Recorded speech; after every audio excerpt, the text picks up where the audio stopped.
अक्सर मैंने फ्रीलांसर्स के मुंह से एक बात सुनी है कि हमें क्लाइंट ने अपने पेज का एक्सेस दिया और कुछ अरसे के बाद क्लाइंट के साथ हमारी लड़ाई हो गई। जब मैंने उसको बड़ा डीपली ऑब्जर्व किया कि ये क्यों हो रहा है तो मुझे पता ये लगा कि कुछ ऐसी अनएथिकल एक्टिविटीज़ हैं कि जब आप फ्रीलांसिंग की जॉब कर रहे हैं और वो आप अपने जहन में नहीं रखते। तो दोस्तों, इस सेशन के अंदर मैं आपको बताऊंगा कि जब आपको क्लाइंट अपने पेज का एक्सेस देता है तो कौन सी ऐसी चीज़ें कि जिसका आपने खास ख्याल रखना है। एक बहुत लंबी लिस्ट है, लेकिन हम टोटल 5 चीज़ों के ऊपर फोकस करेंगे आज। सबसे पहला पॉइंट और सबसे इंपॉर्टेंट पॉइंट है कि आपके पास क्लियर ऑब्जेक्टिव होने चाहिए कि आपको क्लाइंट के पेज का एक्सेस चाहिए क्यों। अगर आपने उसके ऊपर एडवर्टाइजमेंट करनी है तो आप क्लाइंट से सिर्फ एडवर्टाइजिंग राइट्स मांगे, एडमिन राइट्स मांगने की जरूरत नहीं। एक क्लाइंट का पेज उसका एक घर होता है और उसकी एक अपनी सेंटिटी होती है, यानी कि प्राइवेसी होती है, और उस प्राइवेसी को जहन के अंदर रखें। जब आपके पास ऑब्जेक्टिव क्लियर होंगे तो आपके टारगेट्स भी क्लियर होंगे। वो टारगेट्स आप अपने क्लाइंट को बताइए और उनसे पूछिए कि क्या ये टारगेट्स वही हैं कि जो उनके जहन में भी हैं। जब ये सब चीज़ें क्लियर हो जाएं तो उसका एक डॉक्यूमेंट बना के क्लाइंट के साथ शेयर करें। इससे आगे अगर हम दोस्तों चलें तो एक बड़ा इंपॉर्टेंट पॉइंट है, वो है अप्रूव्ड कंटेंट का, जो अक्सर हम में से कई फ्रीलांसर भूल जाते हैं या उसको प्रैक्टिस नहीं करते। अप्रूव्ड कंटेंट से मुराद ये है कि जो भी कंटेंट आपने उस फेसबुक पेज पे पब्लिश करना है वो सबसे पहले क्लाइंट से अप्रूव करवाएं। मेरी पर्सनल प्रैक्टिस ये है कि मैं 2 हफ्ते का कंटेंट हमेशा बनाकर रखता हूं और अप्रूव करवा लेता हूं इन एडवांस।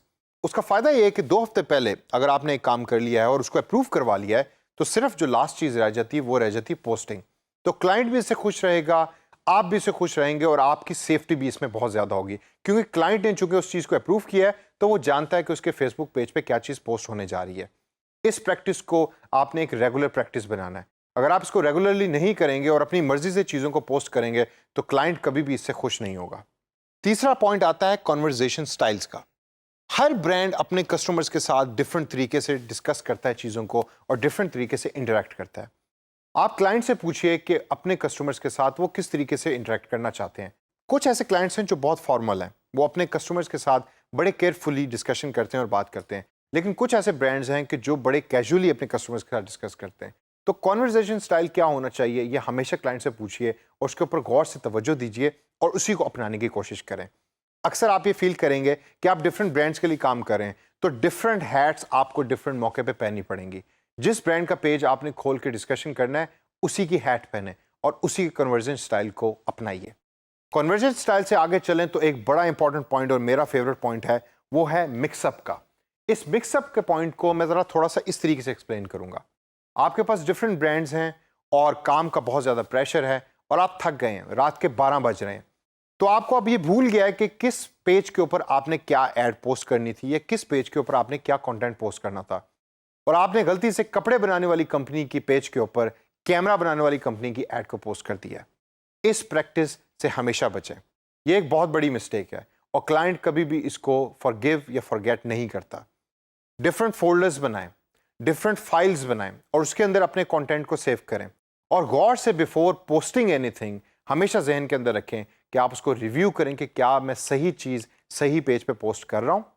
अक्सर आप ये सोचेंगे कि जी मैंने चलो पोस्ट कर भी दिया तो मैं उसको डिलीट कर दूंगा, क्लाइंट को ये पता नहीं लगेगा। नहीं, क्लाइंट हमेशा अपने पेज को बड़े केयरफुली ऑब्जर्व भी कर रहा होता है और उसकी हिस्ट्री को रिव्यू भी कर रहा होता है। तो इस मिस्टेक से बचिए और हमेशा अपने पास प्रॉपर रिकॉर्ड रखिए। और last but not the least दोस्तों, जो पॉइंट है वो है हिस्ट्री को रिव्यू करने का। पर्सनली जब भी आप किसी क्लाइंट के पेज का एक्सेस लेते हैं तो हमेशा देखेंगे हिस्ट्री के अंदर पहले किस किस्म की एक्टिविटीज़ हो चुकी हैं। उससे आपको क्लाइंट के बारे में भी पता लगेगा और उनकी मार्केटिंग कैंपेन्स के बारे में भी पता लगेगा।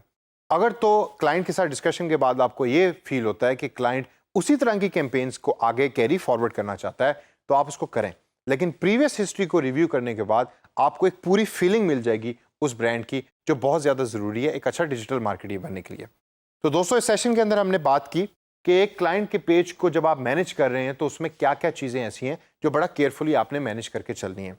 अगर आप इन चीज़ों के ऊपर तवज्जो देंगे तो आप एक बड़े सक्सेसफुल फ्रीलांसिंग दुनिया के अंदर डिजिटल मार्केटर बन जाएंगे।